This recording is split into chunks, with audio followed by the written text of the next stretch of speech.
escogido tras el nombre de Meliso, en la cual se dice que ese lugar será para sepultar y para honrar a los grandes poetas, ese lugar será para blancos cisnes y no para rojos puercos. En cuanto al aspecto de los pájaros, ya lo dijimos, son pintados, son muchos, son blancos, son negros. El carácter, dulces e inocentes. Y el tamaño, pequeño. Todos son pequeños. Entonces dijeron, bueno, ¿qué pasa aquí? ¿Cómo es posible que exista la literatura pastoril con tan exiguo? Sí, con tan poquitos pajaritos. ¿Qué pasó? ¿Y demás? Sí, ¿y dónde quedaron los pajaritos? Tenemos la representación, el único pájaro que no está escrito de esa forma son los halcones. Y vean cómo están caracterizados. Dice, 4 hombres de caballo y algunos de a pie, que luego conocieron ser cazadores en el hábito y en los halcones y perros que llevaban. Son elementos caracterizadores, no simbólicos. Entonces, las aves en la Galatea, número 1, son un tópico.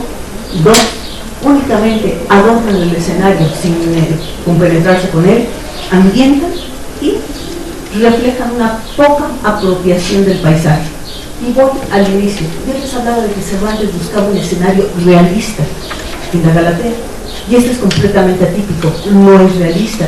Y entonces, ¿a qué se debe que Cervantes no presenta a estas aves? A un factor principal, a que Cervantes le interesa más las acciones, le interesa más qué está sucediendo con los seres humanos que con los pájaros. Cosa que contrasta, por ejemplo, con Garcilaso de la Vega.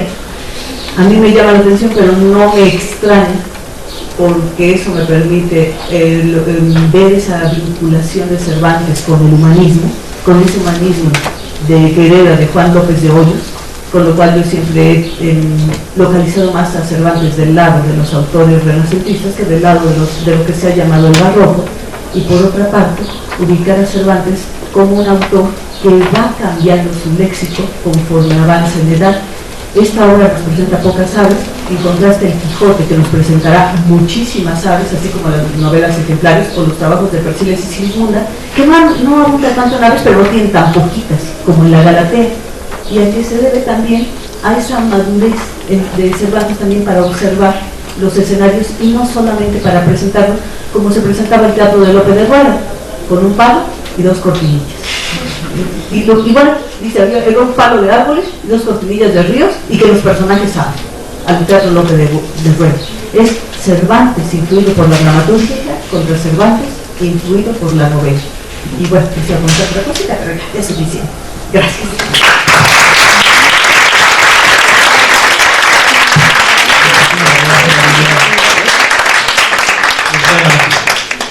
Con Alas de Ave nos regresamos a tierras americanas. Me da muchísimo gusto presentar a Gloria Libertad Juárez San Juan, por parte de la Secretaría de Educación Pública, y nos trae una comunicación que se titula También yo soy carpintero cuando estoy con mi muchacha, el pájaro carpintero en algunas manifestaciones de la tradición oral mexicana.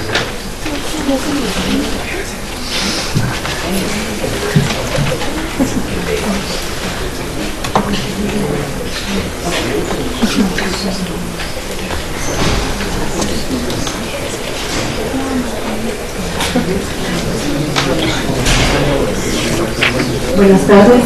Aprovecho para agradecer al comité organizador por invitarme a este congreso. Me da mucho gusto estar aquí. Y además, me invito también para reconocer la ayuda de Román Güemes, que es un antropólogo veracruzano, que me auxilió mucho con muchísima información. Él es trovador y músico huasteco y jarocho.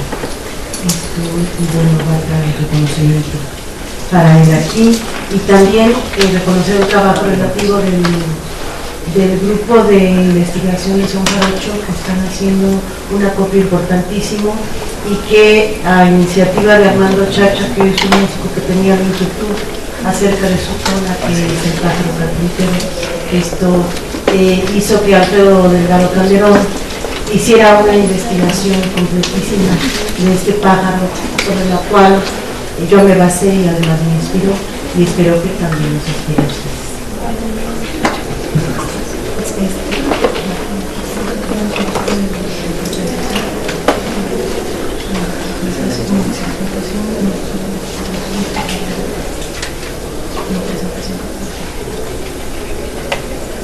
Perdón.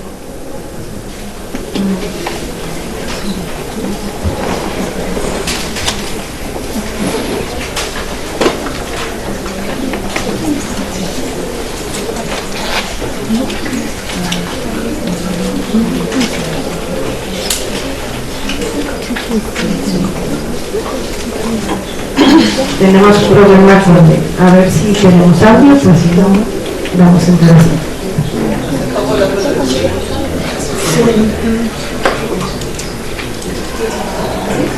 El hombre moderno civilizado ha perdido la capacidad de asombro, admiración y reverencia ante el mundo natural y con ello su humildad y sentido religioso, enajenando así una de las dimensiones más profundas de su propio ser, expresa Mercedes de la Garza. Por el contrario, más alto, no sé.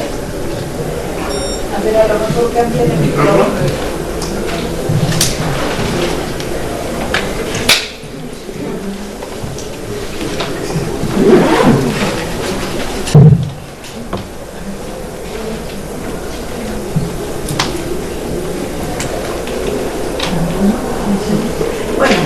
Bueno, no tenemos audio, pero bueno, yo les quería poner un poco de música. Bien, al incursionar en la cosmogonía de culturas mesoamericanas y algunas otras culturas americanas, se evidencia la importante presencia de los animales, las aves entre estos, como elementos simbólicos cuya imagen ha quedado plasmada predominantemente en esculturas, murales, códices y cerámica, y por medio de la palabra, en crónicas y en relatos prehispánicos y actuales. A través del tiempo, el hombre antiguo y no civilizado ha ubicado a los animales en el terreno de lo divino, ya sea como deidades o representaciones o manifestaciones de las mismas, o como símbolos de una idea.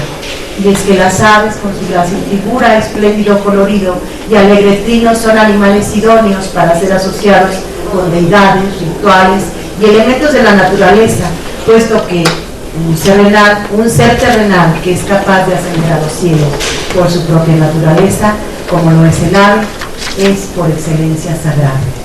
Es así que en los relatos orales encontramos que el ave puede ser la encarnación misma de lo divino o bien el vehículo por medio del cual los dioses se manifiestan. Asimismo, el ave es un demiurgo, el ser que se comunica con los dioses y transmite con su peculiar lenguaje los mensajes de aquellos. En la lírica popular mexicana, la presencia de los pájaros es cuantiosa. Basta recorrer los 5 tomos del Cancionero Folclórico de México para darse cuenta del pulular de pájaros en las coplas populares de nuestro país, comenta la académica Margaret Twain, y añade que las coplas mexicanas saben evocar a las aves en medio de su entorno natural de una manera muy gráfica, puesto que además de trinar se comportan como si fueran seres humanos. Hablan, se enamoran, declaran su amor, abandonan a quien los quiere, dan consejos, dicen sentencias y se emborrachan, convirtiéndose así en los protagonistas de una peculiar trama imaginativa y fabuladora. Por otra parte, las aves poseen una faceta por demás interesante, que es su carácter agorero, y es que desde tiempos inmemoriales ha habido una tradición que ha dado al pájaro interesantes características simbólicas y míticas. Así, por su pertenencia al ámbito aéreo, celestial, empíreo, las aves fueron cargadas a través de los siglos con la responsabilidad de transmitir los designios y avisos divinos a los hombres. Un ave altamente simbólica en la tradición oral mexicana es el pájaro carpintero. Este trabajo está dirigido a analizar la presencia del pájaro carpintero en una selección de relatos indígenas y coplas jarochas y huastecas con la finalidad de evidenciar sus características y función. El grupo de estudio son 14 relatos indígenas en las lenguas Tzotzil, Tenec, Náhuatl, Copoluca y Yocotán, con la presencia del pájaro carpintero, además de un importante acopio de coplas de los hombres, el pájaro carpintero, jarocho, y el querreque, huasteco. No voy a decir de la familia del ave, pero solo me conformo con mencionarles que en las regiones huastecas es conocido, hay 2 tipos de pájaros, el grande como huachito o chito y el chico como chequele o pix. Bueno, se realiza un acercamiento a 6 de los relatos con la finalidad de brindar una muestra representativa de la narrativa tradicional de todas las culturas en las que se documentó la presencia de esta ave. Hubo 2 relatos que se documentaron, pero a los que no se tuvo acceso a la traducción, entonces queda pendiente un relato en Guerrero y un relato en el Guayaki, Maya. Esto tal vez se pueda conseguir después de la traducción. 5 de estas historias indudablemente tienen un carácter mitológico y una de ellas puede considerarse un cuento tradicional de animales de tipo etiológico. De acuerdo a la teoría basada en José Manuel Pedrosa y sus teorías del cuento y del mito. Se debe considerar que la concepción del mito de los orígenes, de acuerdo con Alfredo López Austin, se opone radicalmente a la concepción evolutiva de la naturaleza y la sociedad, pues en estas historias los dioses establecen la pluralidad del mundo a partir de una masa caótica, por lo que el mito concluye cuando cada una de las clases formadas se completa. Los cuentos de origen siguen la misma pauta. Son narraciones sencillas de carácter festivo que se encuentran en el límite entre los verdaderos mitos y los relatos producidos por el mero placer de la invención fabuladora. ¿Podemos aumentar la demás? Les quiero mostrar, como no hay tiempo, siguen, esto es la otra.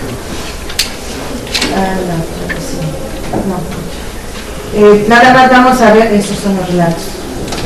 Se los voy a contar a grandes rasgos para no perder mucho tiempo. En el relato celtal, es el relato del tecomatito de San Ildefonso.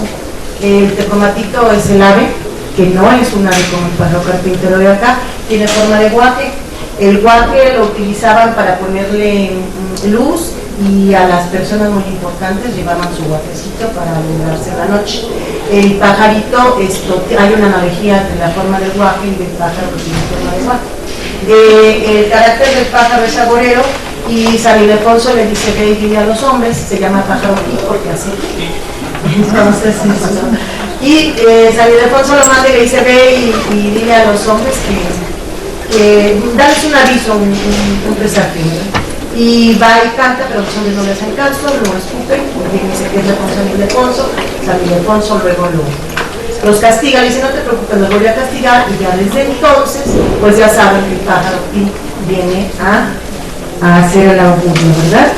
Vemos entonces que en esta historia se evidencia el carácter agorero del pájaro, motivo M340 del catálogo de motivos de Thompson. Y la naturaleza del augurio es divina y parece ser más bien preventiva, protectora, al margen de su contenido funesto, que no parece ser tan funesto. Por otra parte, además, en el desarrollo de la anécdota se advierte una clara intención aleccionadora, debido a que el castigo a la ofensa dada al pájaro, generada por ignorancia, legitima la misión del mismo. Ahora vamos al segundo relato, el relato Tenet, en donde es el nacimiento del río. Va un señor mayor, se le acaba el agua, se encuentra un pájaro carpintero, ahora sí, y este pájaro carpintero le dice se te acabó el agua, ven conmigo, sube al cerro, arriba está el cerro, está un árbol, abajo del árbol hay una piedra, le dice mira de aquí saca agua, le diga a la gente que venga a ayudarte a tirar el árbol y a mover la piedra. Tardan 8 días en trabajar y bueno, ya hace el río. Y todos los pobladores van y adoran al anciano y coronan al pájaro de flores, y por esa razón el pájaro carpintero tiene su coquetito por las flores. Es un relato etiológico. En el relato náhuatl tenemos, es un relato parecido en donde en lugar del agua nos dan el maíz. En el cerro está el maíz. Entonces aquí el muchacho, andaba un muchacho desnudo, se llama Xolotl, y entonces invitó al pájaro carpintero para que tomara el cerro por la parte más delgada. Entonces el cuacheche, que es el pájaro carpintero, encontró la parte más delgada y no lo pudo romper, entonces vinieron los rayos y lo rompieron. Fueron 7 pedazos, los 7 pedazos se fundaron la región, uno de ellos fue Gilitla, el señor que lo narró es de Gilitla, de nosotros no se acordó, pero de Gilitla sí, por supuesto. Y bueno, y el maíz, bueno, uno se quemó, uno quedó de un color y de otro, y algunos maíces que quedaron, hubo semillas nada más de tecomatitos, pero esos no servían para comer, y desgraciadamente le tocaron al Xolo. Entonces Xolo se enojó y dijo, bueno, como yo sigo siendo pobre, todo el mundo está comiendo y festejando, allá estaban enfiestados haciendo atoles, tamales y demás, y él sin comer, y entonces se enojó y fue y quitó el agua. Y entonces ya vinieron y le rogaron, danos otra vez el agua, por favor. Y bueno, entonces ya les da el agua nuevamente, y ya viene la Dora y también adoran al pájaro.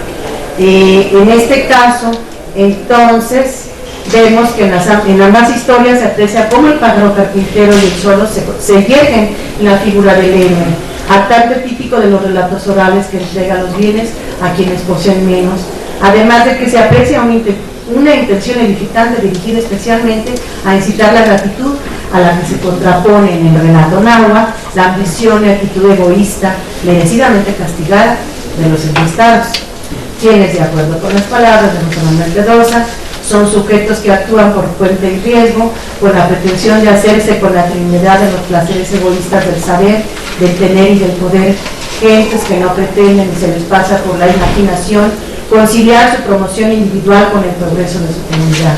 Individuos, sobre todo, que cuanto más curiosos se nos muestran, menos inteligentes son, que por desconocer lo que es la bondad y la solidaridad, muestran que carecen de la sabiduría, del carisma, de la capacidad de traducción, de la música misteriosa de la naturaleza, que solo poseen los héroes verdaderos y los santos auténticos.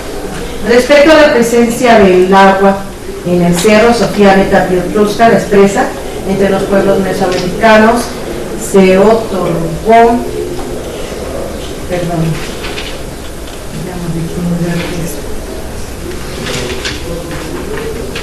con el apuro. En los pueblos mesoamericanos se otorgó un significado particular a los cerros, ya que su civilización dependía en gran medida de la agricultura, tanto de temporal como de riego. En este tipo de civilizaciones las precipitaciones son el principio fundamental de su existencia. Los cerros y las deidades de los que los habitantes se transforman en donadores del principal elemento vivificador, el agua, y también, como vemos, del maíz. Cabe recordar que en los cerros, como se puso de manifiesto en los relatos náhuatl, también se almacena el maíz. Es así que el pájaro y el zoológico, al donar al hombre los elementos vitales, se convierten en una especie de benefactores y civilizadores. Alfredo Delgado Calderón manifiesta el profundo significado del pájaro carpintero para los indígenas.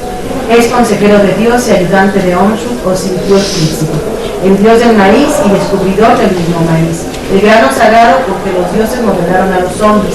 En el imaginario colectivo de náhuatl, popolucas, tepehuas y totonacos, el pájaro carpintero tiene una función fundamental: dar a la humanidad los alimentos básicos para su sobrevivencia. El maíz, el agua, el fuego, juntos y difíciles de alcanzar a los esfuerzos de los hombres y algunos animales mágicos, pero no imposibles para la ciencia del pájaro carpintero.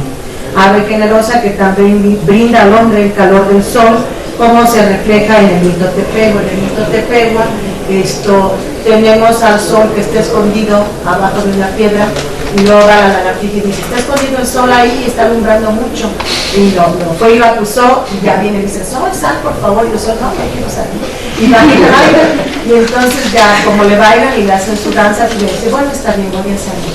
Pero el que lo contó dice que a lo mejor le pusieron ahí una especie como de caparazoncito para que no quemara tanto. Y entonces ya subió y bueno, yo creo que necesita que le sigan bailando para estar ahí, ¿verdad? Ahora bien, vamos ahora al relato de la cosmovisión Soque-Popolútica, que es el ayudante del dios del maíz. Aquí tenemos entonces, este relato está muy bonito porque es el único relato con trama épica. Tenemos como Yonsu, que es el dios del maíz. Esto está teniendo una contienda con el centello en Radio del Sur. Y entonces, bueno, pues quiere ganar y va y le dice a la Dormis y al pájaro carpintero que le ayuden. Y la contienda consiste en aventar una piedra al otro lado del mar. Y entonces, bueno, pues llega el rayo del sur, avienta la piedra y no llega a caer en el mar.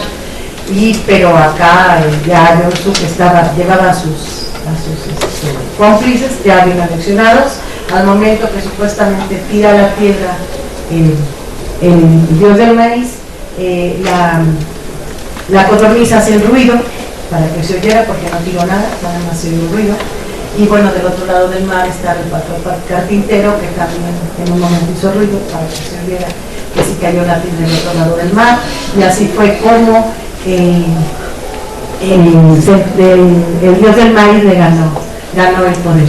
Y por esa razón el pájaro carpintero entonces recibió el cargo de ser el sabio de Dios, y por eso también cuando sucede un caso entre la familia rápidamente llega a avisar volando cerca de la casa y nuevamente vemos su carácter arborícola. Entonces, uno de los aspectos también interesantes en esta trama épica que le decimos es la transgresión, y vemos aquí un eretrister porque se convierte en un tramposo pero gana la contienda. Vemos entonces que la función del héroe y del twister no se contraponen sino se complementan. Bien, en el último relato que documento es un cuento tradicional, también de carácter teológico. Este relato es Yocotán, Chontal tabasqueño. Fue tomado de... Este relato es muy interesante porque supuestamente es un relato venezolano y es de la Amazonia, además. Está documentado en un libro de esta señora española, como mitos latinoamericanos. Pero aquí hubo un concurso de jaraneros, entonces el grupo Sonitangueo con unos niños fueron y tomaron esta historia, la interpretaron en Yocotán, pero además le pusieron música jarocha. Entonces yo realmente el texto lo tomé de la fuente ya la fuente jarocha, y de una manera u otra el texto ya llegó a este lado, ¿no? Y bueno, fue muy lindo conseguir la traducción, no sabiendo que estaba documentado en un libro, ¿verdad? Pero bueno, así es esto. Bien, entonces aquí está el pájaro carpintero picando en su árbol, llega el tucán y le dice: no seas malo, ¿por qué no me haces un nido? Yo quiero un nido para tener mi casa. Dice: bueno, te propongo un trato a usted, tucán, si me regalas tus plumajes de distintos colores, te haré una casa junto a un tronco. Bueno, respondió el tucán, y desde entonces el carpintero luce su hermoso copete rojo, y el tucán fue a vivir en el hueco de un tronco. Bueno, así entonces, terminamos con los relatos. No nos va a alcanzar. Bueno, de aquí nos íbamos a ir a ver algunas características del cuento tradicional. Son los personajes como arquetipos simbólicos y el contenido ficticio. Podemos ver que en la tradición oral indígena no aparecen con frecuencia los mitos largos, son mucho más abundantes los fragmentos de mitos, retazos que se conservan en cuentos o subsisten en creencias, refranes o reglas de comportamiento. En los testimonios documentados aparecen rosarios míticos de que el pájaro carpintero es sabio Salomón, mensajero de Dios, llave mágica que abre el corazón de las mujeres duras, por eso es su pico que pica. También abre candados y da suerte en el fuego, por eso la pregunta hace un rato, anuncia lluvia, tormenta y temblor de tierra. Protege a los machetes y no se le debe matar porque se rompe el machete. Además, su vuelo es un vuelo en hamaca. Dicen los lugareños que como abre y cierra las alas, hace esto. Y para los nahuas, al volar así como hamaca, para ellos es una mujer, por ese vuelo volante. Bien. Estas creencias se han cristalizado en algunos hechizos y dichos. Presento un ejemplo de ambos. Solo un hechizo: en luna llena, bajo el dominio del planeta Venus, se mueve el pico, el corazón del pájaro y se hace polvo. Se le coloca en la mano izquierda y se va a palmear a la mujer que quieres conquistar. Dicho, en otro caso tenemos un dicho que se dice: ni con caldo de cheque, el cheque es el pajarito, ¿verdad? Y se dice para referirse a algo totalmente imposible, ni con caldo de cheque. Por otro lado, se puede constatar el arraigo de esta ave en la lírica tradicional, en cuyas coplas también encontramos rosarios míticos. Por ejemplo, el de la libertad, de los pájaros del mundo, el carpintero es primero, por conciencia este nombre, la religión, la justicia, la libertad es licencia, como el amor, su pericia. El augurio, aunque no se ve acercarse, pronto caerá en aguacero, la tierra habrá de mojarse, porque he visto el polvadero que levanta al revolcarse el pájaro carpintero. Y la llave de la prisión, por supuesto.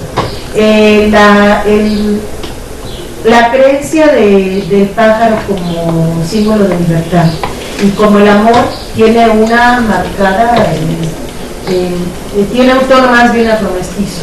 Para los indígenas significa otra cosa. esto es afromestizo, y pues no podemos deducir por qué el símbolo del libertad, ¿no?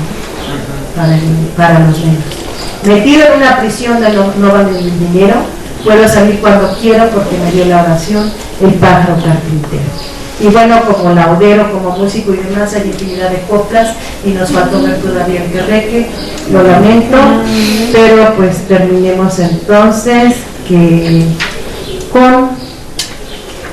diciendo que a modo de conclusión valgo esta pequeña muestra de historias como evidencia de las dinámicas que entran en juego en algunos relatos y coplas tradicionales cuya riqueza va más allá de una simple anécdota.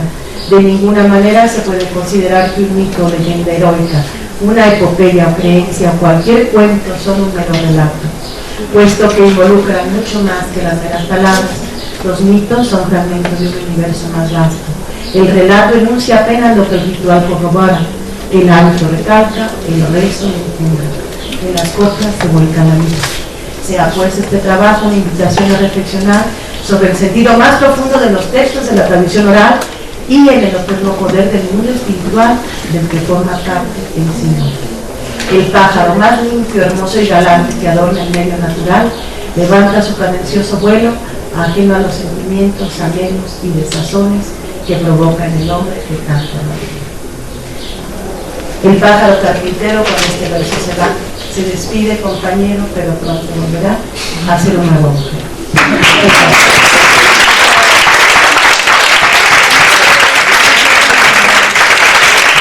Muchísimas gracias, Gloria. Pues nosotros ni con caldo de chéjere nos vamos a volar. A propósito de las hadas, pues alguna participación de público, tenemos muy poquito tiempo, pero todavía podemos tener como un minutito o 2 minutos. ¿Alguien tiene alguna pregunta? Sí, pues ya. Pues podemos escuchar un poco rápido la historia del querreque, el relato del querreque. No sé si quieres para Lo que pasa con el querreque es que se supone, primero, la palabra no está documentada en el diccionario. No hay palabra querreque. Solo hay un diccionario de aves en donde aparece querre, y hay 5 tipos de aves, pero que son en el sur de México y no están documentadas en nuestra área. Sin embargo, por ejemplo, músicos de personas me han dicho que han encontrado un pájaro que a lo mejor ni es el pájaro carpintero, pero que hace querre en la sierra, el biólogo y músico. Es un sonido onomatopeico. Sí, es la onomatopeya, pero por ejemplo, hay un apodo para el pájaro carpintero acá en el lago, según Román Güemes, que es antres, y de ese sonido onomatopéyico supuestamente salió, y luego por un vocablo venezolano de una copla. Bueno, las coplas influyen mucho ahí. Supuestamente Cuaquerre salió querreque, según esa es una teoría. Para mi manera de ver, además hay 2 coplas. Hay una copla muy importante que es que dice el pájaro carpintero, que siendo yo carbonero una mujer me atisnaba.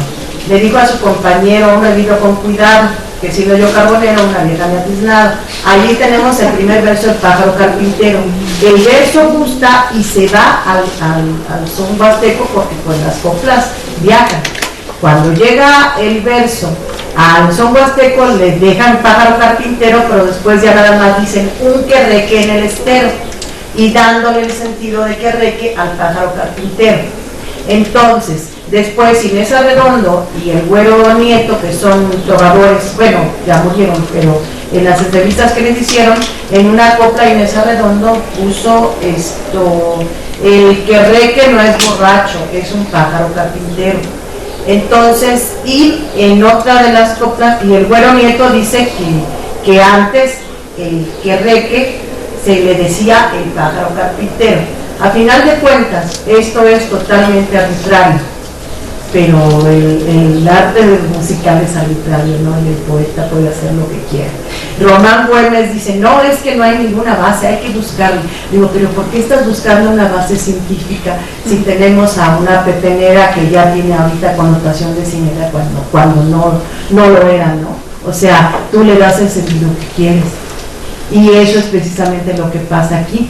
Y después de eso yo aquí documentaba otras 5 coplas de nuevos, bueno, Armonía Huasteca hizo 2 en el Hijo del Querreque, diciendo ya que es pájaro carpintero, y en otras dice, ese pájaro se me hizo de copetito rojito y demás, con 2 o 3 tríos ya documentadas de coplas nuevas. Entonces el poeta sigue, aunque Román Güemes y quien sea diga que el Querreque no es el pájaro